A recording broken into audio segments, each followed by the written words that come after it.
his computer is behind. Anywho, today on Hayes Hills Family Ministry Live, we thought that it would be great to discuss a little bit about the two of us, just in terms of like getting to know the family. I thought we were just talking about better. you. Or just me. You can put me on the hot spot. That's okay. That's very narcissistic, Ethan. Yeah. Well, you know. I'm just waiting for my voice to catch up so I can make sure my mic is working. Okay. Oh, yeah. You're good? Yeah. Well, yeah. Well, you know, whatever.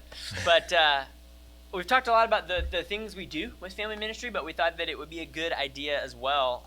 We hang out with each other a lot, and so we know each other. But we know that y'all see us at church, and through different conversations and lunches that we have with families, we know different parts of our life and call to ministry and what we like and don't like and that kind of thing has come out. But at the same time, we also recognize that when we're at church, we're focused on church. And so sometimes things like, what's your favorite movie isn't really what you talk about. And that helps make us more personable. So I think the reality is like there's a gear that I know for myself, and I'm sure you can relate. There's kind of a gear that I shift into like when Wednesday night starts or like on Sunday morning where like I'm in ministry mode. And so not that that's not really who I am, but like that's just the gear that I'm in at that time. And so people I don't get to spend a lot of time outside of church functions with probably don't see the normal during the week not shifted into high gear version of myself. I'm sure you can relate to that. For sure, definitely.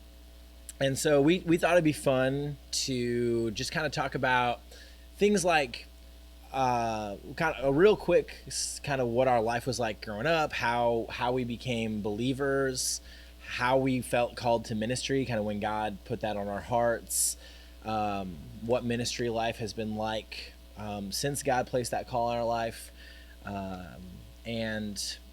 I see a handful of you watching. If you have any questions you want us to answer, you just drop them in the chat, and we'll be happy to gladly answer them. Happy to answer those questions as well. Chat away. So, yeah. Let's just be honest. It's probably our wives that are watching right now, and they don't want to know more about us than they already do. I was actually going to say, if we're being honest, our wives aren't watching. That's probably fair. I mean, I know mine's not. Mine's Yours probably doing school with kids, but mine's actually playing. I think she's playing the piano downstairs right now. I thought you were gonna say like Xbox or something, and I was like, no. Yeah, she's not a secret gamer. No way. No, playing the piano for hours is how she's gotten herself through the craziness of this. Why don't you start? Why don't you just tell us a little bit about kind of what your family life was like growing up, how you became a believer, that kind of stuff? Yeah, well, I don't think you can actually be born in a pew, but could you have I mean, been? you could. I mean, it's physically possible. Yeah. But my mom's kind of like a germaphobe, so that really, like, in practice wouldn't have happened. But no. Yeah, because babies usually wait until the mom says, "Okay, I'm comfortable now. You can." I'm the firstborn kid. I have some of those need to please obey things built into me anyway. So you're the youngest, right? So I am youngest of four. Yeah. I'm the everyone has to love me or I feel like my world's falling apart. Firstborn. My parents were so exhausted that they just didn't try anymore. And I'm the guinea pig who it's like my parents tried way too hard with me. Right. So I naturally have to compensate anytime I think I'm not. Which is why you organize your closet by so. color. I do color code my closet for anybody watching. Fun fact about me. Yeah, that's special. And OCD tendencies in my life. Yeah. But no, so my parents were believers by the time I was born. My dad was not a believer when my parents got married. Okay. But he was a believer after they'd been married for a while. Jesus used my mom to whip him into shape, if you will. But yeah, so they were strong. They've been strong Christians my whole life. So I grew up in a Christian home, and unlike some people who have like a date, I had some friends growing up who had this here's my Jesus birthday kind of date where they could look at it was youth group on March 9th at this time and after that song. I really don't remember the exact moment that I became a Christian. I just know that at my house, Jesus was always talked about. My parents always prayed. My parents wake up. My dad sits at his desk in the morning at home and drinks coffee and reads the Bible for an hour before he does anything else. And so Jesus was just always a part of my family. So it was like I didn't know any different. Didn't know any different to going to church. But when I was in like, I don't know, however old you are when you're, whatever grade you're in when you're like 7. It's like second grade probably. Yep. I remember like wanting to be baptized, and so I met with the children's pastor at the church my family was going to at the time, and his name was Matt, and we just got to talking, and he explained what baptism is. And I remember in that conversation knowing God's perfection and my rebellion and my need to be forgiven. You know, at that point you're 7. My rebellion is like, hey, my mom told me to pick up my room and I was disrespectful instead of doing it. Yeah.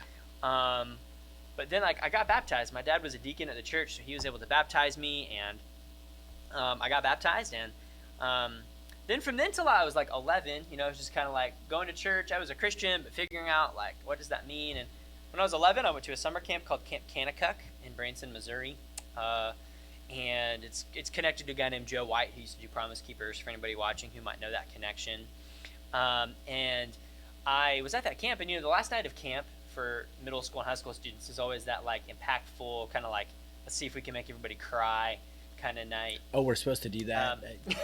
No, I'm kidding. My camp experience has always been that. I mean, I don't know what you guys are doing, but like, so that night at camp, like, the Lord really just kind of convicted me of like, hey, being a Christian is more than just going to church with your parents, and like it's a decision to you follow me. Yeah. And that was like a solidifying moment.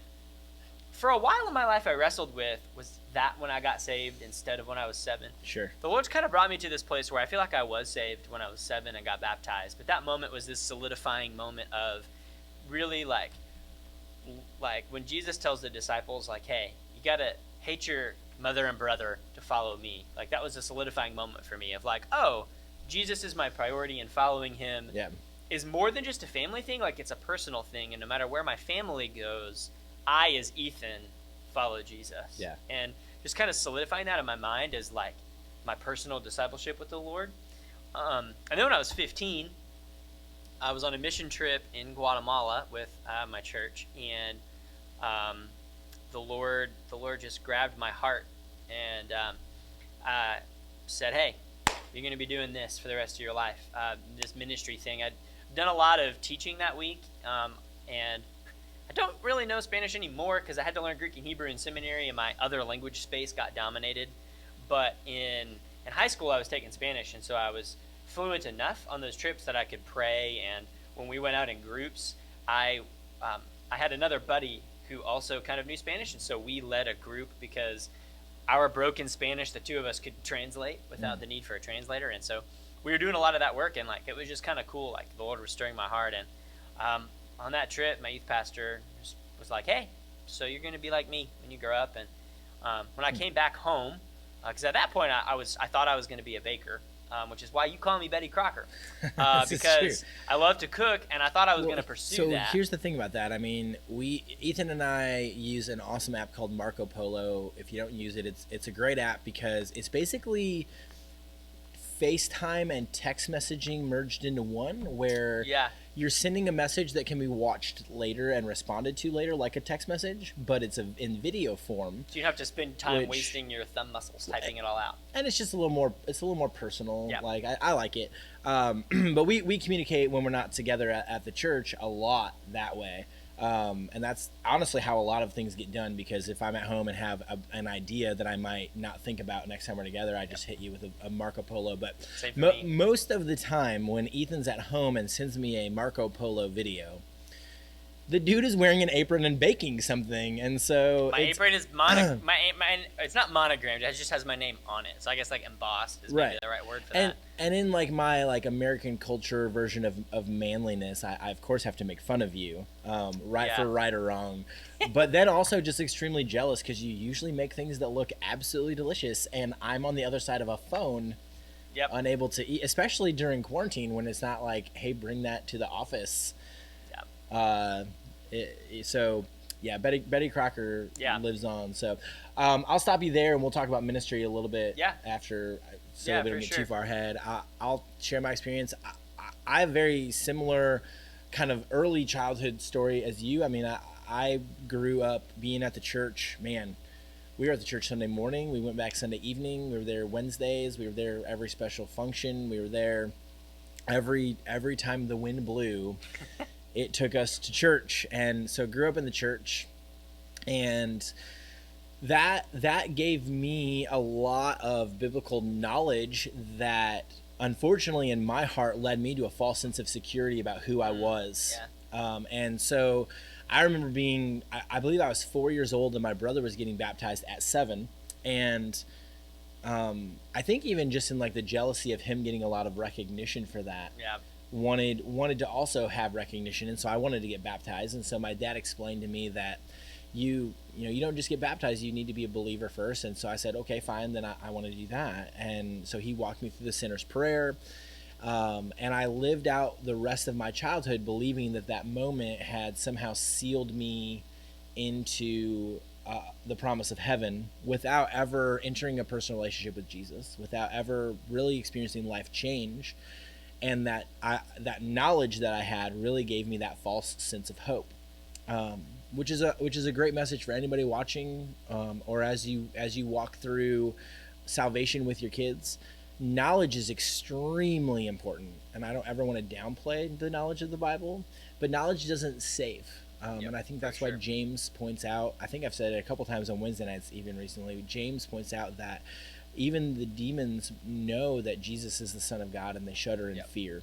And so just having a knowledge is not what saving faith looks like. Entering into a personal relationship with Jesus where you accept that he's the Lord of your life and you confess your sins, that's what changes your eternity and changes you from the inside out. And I didn't experience that. I just did what I was told to do because a 4-year-old hears about hell and doesn't want to go to hell. I think a 40-year-old hears about hell and doesn't want to go to hell. Yeah, I don't think anybody wants that. So, no, not at all. And so, I didn't want to go to hell, and I wanted the attention that my brother was getting, and so those two things kind of led me to make a decision to say a prayer and call myself a Christian. Later on into high school, my parents got divorced, and with the family structure kind of crumbling around me, I also, all of those things that I thought were my faith crumbled around me because it was a straw house. It was something very weak. And I spent 2 years there away from the church, in kind of early mid high school, living for myself. Looking back, God protected me from some really, really big mistakes when it came to things like sex and drugs and alcohol and all those things. Kind of the morality that the church had instilled in me kept me from going too deep into that stuff, which I'm so grateful for. But it was when I was 16, 17 years old, I don't remember exactly what age, I went to a different youth group across town, begrudgingly, because I didn't want anything to do with the church at that point. And the only reason I went is because I was chasing a girl that I liked there. The reason that most non-church teenage boys show up at youth group, let's be honest. That's fair. I mean, even some church teenage boys showing up at youth for group. sure. Can't blame them there. And so as I entered that youth group and then realized very quickly that girl was not attending that night, felt stuck and like I couldn't leave, and God used that moment to introduce me to some people who were the youth leaders, the youth pastor and some of the youth leaders at that church, and it changed my life forever because those people showed me in every way what a humble, authentic relationship with the living God looked like. And God then used that youth pastor the summer after. So I became a believer my senior year of high school. A few months later, my youth pastor asked me if I wanted to do a youth internship, which I was planning to go to graphic design school. And so I was like, sure, it pays some money and I get to hang out with the youth group, which I enjoyed. And so I said, sure, I'll do it. And God, that was a rough summer. I mean, God used that summer to show me his call in my life. But I had a lot of really tough calluses built up that he had to chip away at. And so that was a long, tough summer with a lot of tears and a lot of just frustration and asking God why he was taking me through that. And the end result was him showing me he had a call on my life to spend the rest of my life trying to be, for the students that he would put in my care, like my youth leaders were for me, showing them an authentic life-changing relationship with Jesus. That's awesome.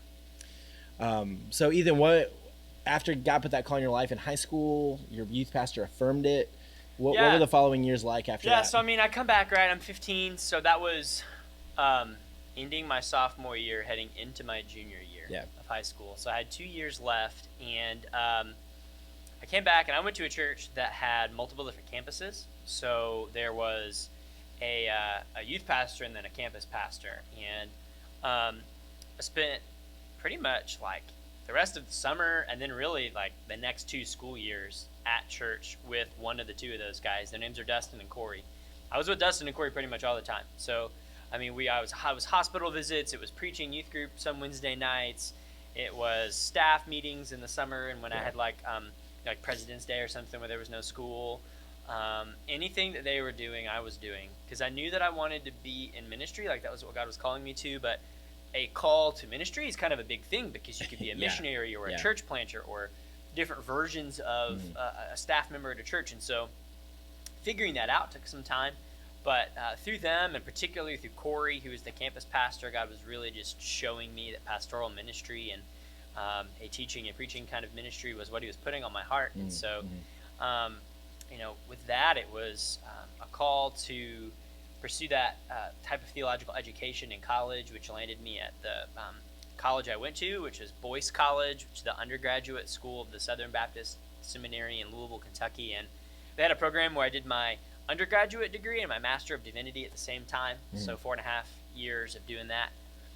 And while I was in college and seminary, started off at one church in Louisville. The church I was at in high school went through a pastoral transition that was really hard. The church didn't fall apart, but a lot of the leaders left. And so I went to a different church, and then the church. No, so I went to one church, and my parents, who still live in Louisville, went to a different church.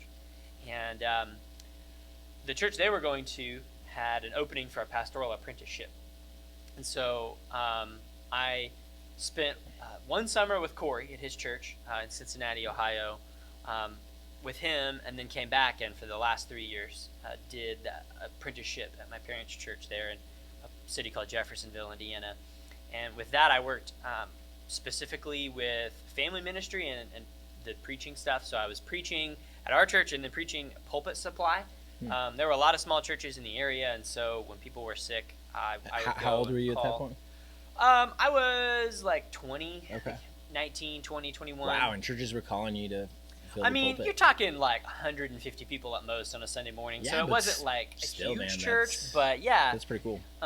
Doing different preaching with that, doing youth and children's ministry at the church we were going to, which was about the size of Hayes Hills, just a little smaller, and just basically just kind of figuring out. And through all of those different, God was like, hey, today you're going to redesign the website, and then tomorrow you're going to preach a sermon, and then you're going to lead students at summer camp, and then you're going to do Awana. And it was just through all those different things where I did everything you can do except worship pastoring. I can't clap on beat, so everyone knew that wasn't my call. Tell us the story about your dad at church. So when I was clapping. a kid growing up, like I'm so unmusical, which is ironic that I married Nicole, who has a master's degree in music performance with an oboe of all things. But I can't even clap to a song on beat, and so my dad wouldn't let me clap in church. He said that I was a distraction to other people worshiping God, and I couldn't clap in church at risk of losing out on a Frosty at the meal after church on Sunday. So I love sugar and just decided to put my hands in my pockets. When the worship pastor was like, everybody put your hands together, my hands just went like this and stayed together. So I wasn't going to be a worship pastor, but God just really worked on that, and through that specifically laid on my heart preaching, teaching, and that kind of thing. And we can maybe come back to kind of some of those things in a minute, but curiously for you, so like for me, God has really shown me over the years and through my seminary education that a preaching, a teaching, that kind of shepherding ministry, and right now he's got me in kids ministry, which I love, and have been learning, I will continue to learn so much. There's definitely a piece of my heart that at whatever point God says is the right time, I could see myself being a pastor who preaches regularly and has responsibilities similar to maybe David or Aaron. But for you, I think from what we've talked about, God's put maybe a different spin on your call to ministry, maybe a little bit. Yeah. So maybe you talk about that. Not that you don't like preaching or something. Yeah, but yeah, I think yeah. our No, calls are actually, different a little bit, maybe. I actually really love preaching a lot, and in a way, student ministry is different than children's ministry, just because I get to do closer to what we would call preaching. Yeah. Than like the children's worship lesson would look like. Yeah, for sure.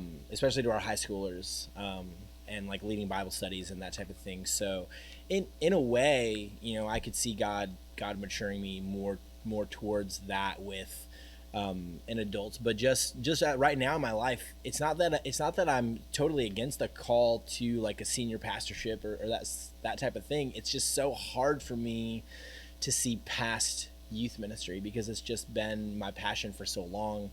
I just turned 35 last week, and that is an interesting age for me because it's kind of like old.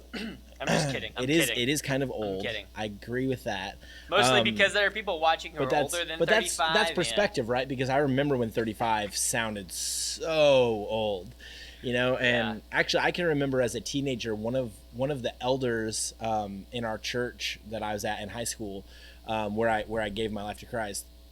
One of the elders was actually pretty young for an elder. He was in his 20s, and I remember the day he turned 30 being like, Matt is 30.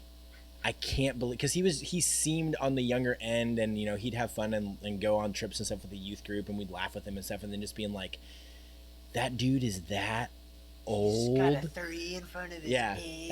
And now I'm 35 going, that I definitely don't think 35 is too young for youth ministry. I don't think 45 is too young for youth ministry. And heck, I've seen some youth pastors who are killing it in their 50s. So yeah. I mean, it's all about what the Lord's called you to in ministry. Absolutely. And my wife just commented that I am old. What she forgets when she posts those things is that I have a microphone and she has a keyboard. So all I'll say to that is, I might have her beat when it comes to the number of my age, but she forever will be the grandma of our house, because she is an old soul while I stay very young. Hey, there's nothing spirited. wrong with being an old soul. Okay. I might be 25. You're biased because age, but I'm like 90 you're an old in my man preferences. wearing your what do you call your sweaters? A cardigan. See, I thought that was a girl piece of clothing, but well, I mean, it's as much of a girl piece of clothing as jeans are. Okay. In that it can go both ways. Okay. Wearing your cardigan, sipping your coffee, reading your book over in your grandpa chair in your office when I walk by. I love it. Yeah. But theology book. To me, like, sure. 35 is like it is the first kind of step into your upper 30s and then your 40s. That is like a season where you do see a lot of youth ministers who kind of realize that they're aging out also. And so, my perspective and my prayer is that God keeps me in that lane for a long, long time. That's where I want to be. Sure. God will have, I've made plans so many times and God has changed them that I don't try to pretend that, I have say over how God's going to lead. No kidding. That is such a good point for life, and especially ministry, where it's like you have this plan of like, hey, I'm going to be doing this thing, and then I'm going to do this thing, and then God's just kind of like, hey, actually, what I really want you to do, because ministry is about my church and my glory and not your career path, is this. So Mallory's calling me out for falling asleep early. So 2 things there. She insists on watching TV in bed at night, which is just a bad That is a combination. Recipe for falling asleep. Also, I've been really tired the last couple of weeks because several nights I've stayed up till 2 or 3 in the morning playing video games with one of my buddies, which is definitely not an old person thing. No. So I don't even own a video game system, so there's that. I'm 25 and I'm like, what is this controller? How do you turn this thing on? Do these buttons warm up my pizza roll?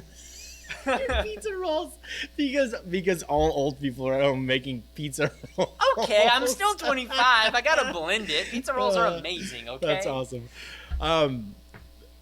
So I'm very interested to see where God's gonna kind of lead. I think having a 1-year-old at home, I think that will help keep me in the youth realm for a long time too. Because you're having kids and you'll be up with what's current and stuff because your kids are involved in it. So. And I've seen what happens a lot is youth guys who their kids graduate high school and they kind of become empty nesters, and then they go, man, should I keep doing youth ministry? And some do say yes, but a lot say, okay, it's time to figure out something else. So I'm hoping having Elliot be so young will keep me in the game for a long, long time, and we'll see what happens after that. I know that Hayes Hills has a reputation of keeping people for a long time, which is part of why I wanted to be here, because we love this church, we love this area, we love the South, we love Aaron and David, and so we want to serve.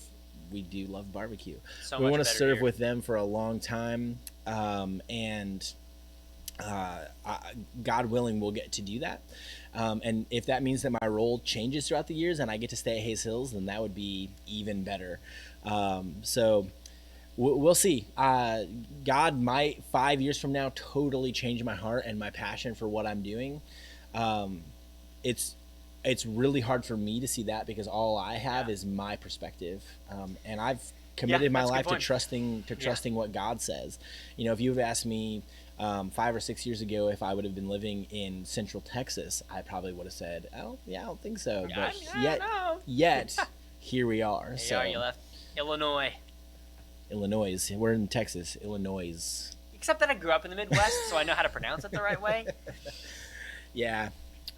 Fortunately, most people from around here don't say it that way, actually. Yeah. But every now and then you run into a true Southern boy who... I have not lived here long enough for all of Texas's ways to rub off on me. Yeah. It started to happen, but I'm not... The Austin area is such a melting pot, too, where, like, to find someone who's a true Texan, I think, like, 1 out of every 3 or 4 people in my life right now are actually true Texans. It's true. Yeah. That, or they've migrated from another part of Texas, and Texas is so big that there's like different slang and dialects. Like it's true.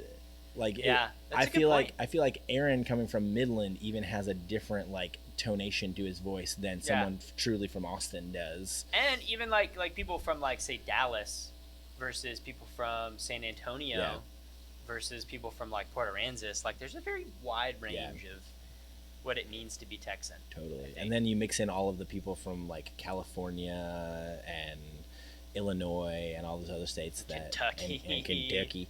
You always say Kentucky, but then you say you lived in Indiana. I'm really confused about that. Okay, so here's the deal, right? Like I say that because it's technically a little bit of both. You know how the river splits Austin like in half? Yeah. Right. So we're a suburb of Austin. Right. And you just drive from Buda into Austin. I grew up in Indiana, a little town called Sellersburg. Okay. Literally just a cornfield, my neighborhood, my high school, and the Dairy Queen. And a McDonald's and Taco Bell, but whatever, right? They're all next to each other in the same parking lot. And then to get to anything that's significant, you have to drive to Louisville. Okay. Which is 15 minutes away from my house. So same distance from here into Austin. Takes longer because the traffic sucks here, but whatever. Mile-wise, not right now. That's true. But mile-wise, it's the same distance from my parents' house to Louisville as it is from Buda to Austin. Right. The deal is there's the Ohio River that cuts, like at mile 7, the Ohio River happens. You drive over the river and then you get into Louisville. Okay. So for me, like if I wanted to do anything, I had to go into Louisville. Got it. So that's like my hometown. Moline, Illinois is right on the Mississippi, and Davenport, Iowa is right on the other side of the river. We went to church in Louisville for a while. Yeah. I went to... So I spent a ton of time in Iowa, although I'm not from... I feel you now. That makes sense. So I go back and forth because, like, my mom works in Louisville. Yeah. And my parents don't live there. They live in Indiana, but, like, my sisters take tennis lessons in Louisville. And just important question. Do you feel like the way that you dress is affected by living in Louisville? Because isn't Louisville kind of known for their kind of like uppity dressing and like the horse races and that type of thing? Oh, absolutely. Yeah. I mean, so it's multifaceted though. Yeah. Louisville is most famous for and when I say the way, because 90% of what you wear I'm totally cool with, but like the pinks and the bow ties. Oh yeah, pink bow tie. Well, just bright pastel colors in general. Yes. I actually came in with a collared shirt today, and it was white, and it was making the camera look funny. For a camera. So I put on this shirt, but like even really, I just wanted to dress you down, so you looked. But more even on just my the level, fact that like it's in my kind of DNA to always have a collared shirt on and always look, I don't know, uppity makes me sound pretentious, but whatever. Well, I was kind of digging at you a little bit. This is why I used the word uppity. But like, so Louisville is known for the Derby, which if you've ever watched the Derby, everyone's got these bright pastels, huge hats, all this stuff going on. It amazes me that anybody watches the Derby. I don't know. I mean, with the amount of cowboys here, I feel like someone's connected to horses. I feel like if it was on today, though, I would probably watch it just because it's some type of a sport to watch. No kidding. But no kidding. But yeah, so like, there's that element of it for sure. But I mean, man, I've got baby pictures of me where my mom was dressing me in like one Christmas. I have these like green and red knickers that I was wearing. You know, like I just think that it's also a part of like the style that I just figured it was either a family thing where like your family just enjoys dressing that way and so you're used to it, or it had to have been like a geography. I think it's like the fact that so like if I go to your church that you grew up at in Louisville today, would I see a lot of people wearing bow ties? And you would. So here's the thing, right? Like the church I went to in Louisville, yes. The church I went to in Indiana, where I was a pastoral apprentice, yeah, everybody is in work boots and jeans. Okay. On Sunday morning, like a polo, but not anything more intense than that. Sure. My dad is a pair of work boots, pair of Carhartt pants, and so what does your dad think about the way that you dress on a daily basis then? Like, does he think it's funny, or he sometimes makes fun of me, but like at the end of the day, my mom and my grandma are like the ones who like pretty much have bought most of my clothes for me. And so he's like, he likes my mom and he likes my grandma, so it's just like, right, whatever. like I mean, I guess to that point, like, but no, he doesn't. Just because your dad likes your mom doesn't mean he wants you to dress like your mom, like. No, like your mom comes up a lot on stuff that we do, by the way, like. Hey, my mom's is like if you haven't in my life. If you haven't seen, you need to been watch watching Hayes Hills Students Live, actually just go to my Facebook page because I cut the clip. There's like a 5-minute clip where we called Ethan's mom on live stream, spur of the moment, not planned at all, and it is gold. Yeah. So make sure you check that out. Just go to my Facebook or the Student Ministry Facebook page and check out that 5-minute clip. It is hilarious. So there's 2 responses. I'll throw one more question your way, and then we can probably wrap it up since we've been going for like 30 minutes. Yes, sir. Pull it in. But like, so here's the 2 responses, right? 1, no, my dad doesn't understand. Like, my dad would never dress the way that I would, and so it's very much so like, you're my kid? How'd that work? Why do you look like Blippi from YouTube? Yeah, like how does he? Dude, my dad doesn't even know what Blippi is. My dad needs help working his phone. No, but every now and then I get a text from random people saying, "Have you seen Blippi, Ethan?" I just got one from Russell Hudson the other day. It was just like, dude, Ethan and Blippi. I saw a Blippi video the other day.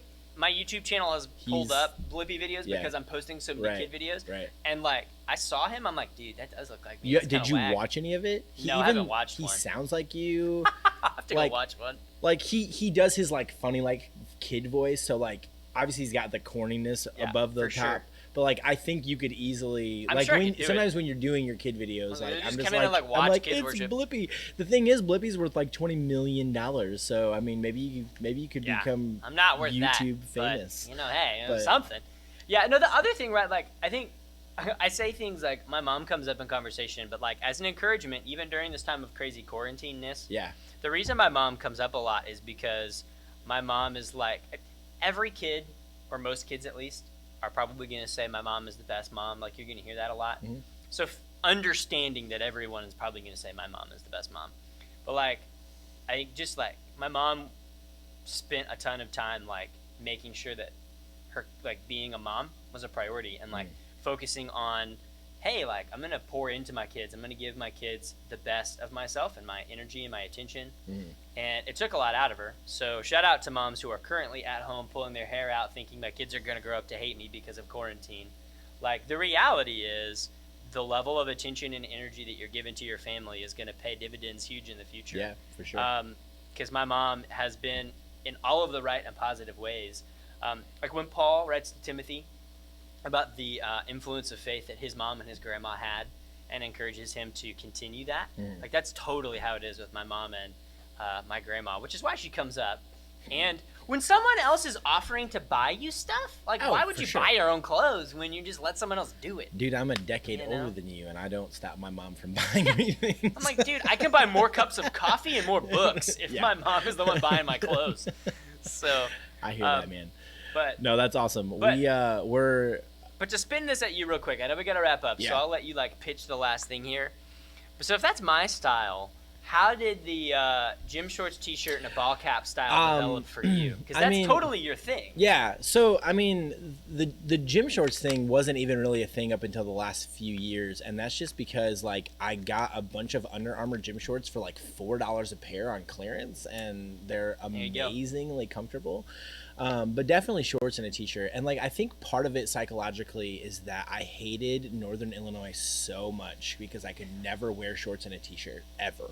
Yeah. Like in the summer, you got like a month or two, and even in the midst of that, sometimes they would drop down in the 60s and it'd be rainy and cold, even in July, and you'd be like, I hate this.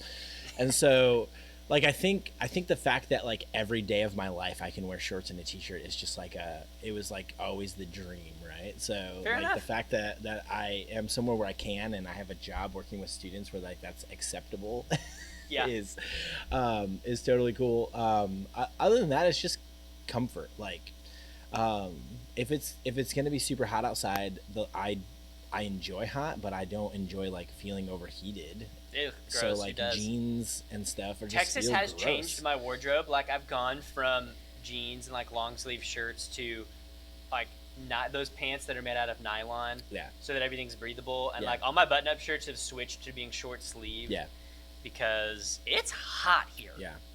Which I'm not like mad about, but it is hot. And who wants to be in denim when it's 110 outside? Yeah. If you don't have not to. me.